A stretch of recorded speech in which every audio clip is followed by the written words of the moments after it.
Peaky Blinders is a show that I believe is one of the best pieces of television to be created in recent times. It's severely underrated when it comes to the respect that it gets, as it never once got considered for an Emmy despite the fact that the storytelling is like nothing else out there.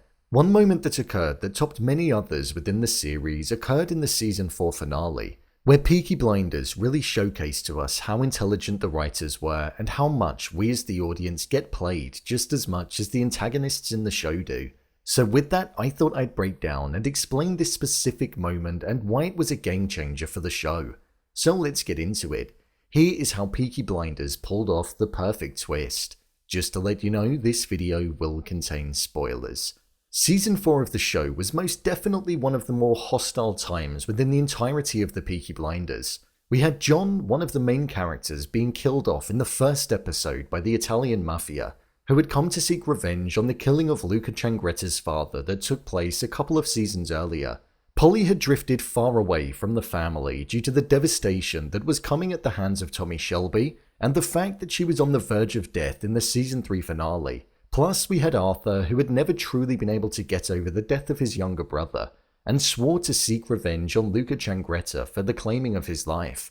All of the family were at risk, and it was an extremely hostile time, as they were all essentially being picked off one by one, and were targets within their own city.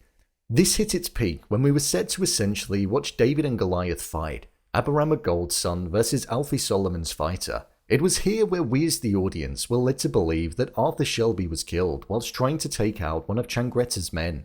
There were suspicions raised due to the people in Solomon's fighter's corner not looking like they were that involved in being in his corner, and they snuck off partway through the fight. Everything that occurred from this moment on in the episode made out that Arthur had died in the brawl that happened backstage.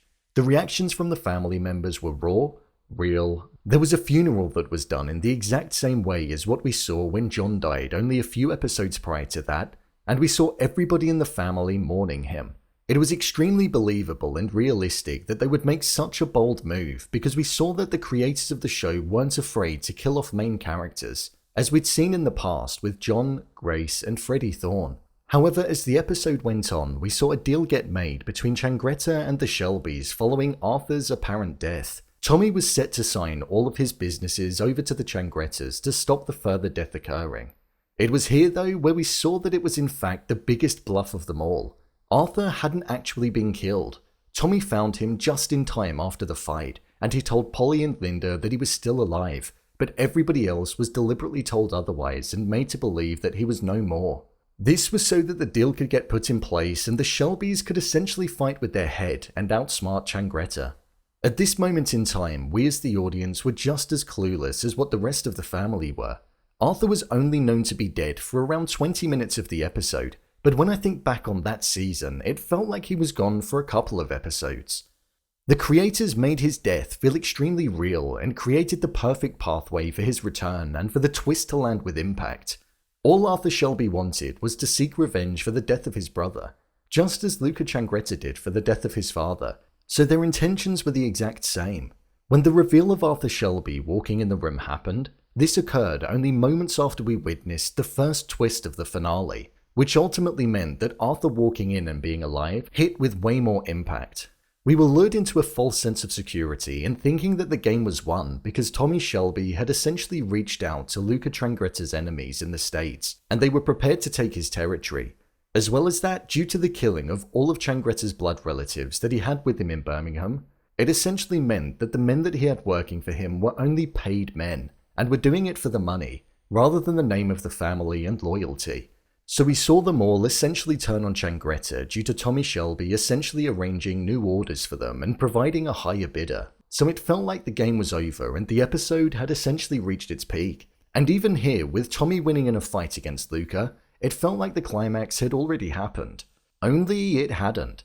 It was building up more and more, and then we saw Arthur Shelby walk in, amongst an out-of-focus shot gradually coming into focus, then followed by characters such as Finn, who did originally think that he was dead, gasping as he entered. Finn in that moment represented us, as I myself and I imagine many others had the same reaction as this character. Arthur walked in and essentially finished the job, and finally got revenge for the death of his younger brother. allowing his own personal arc to be complete and the satisfaction level to be felt by us as the audience as we'd been rooting for him prior to his made-up death. When he walked into the room and we cut to the flashback of the night that we believed Arthur was killed, we saw all of the silence being filled by the conversation and dialogue that actually occurred. When it happened, I thought it was done for a stylistic reason and to show the emptiness and heartbreak that was felt amongst the characters.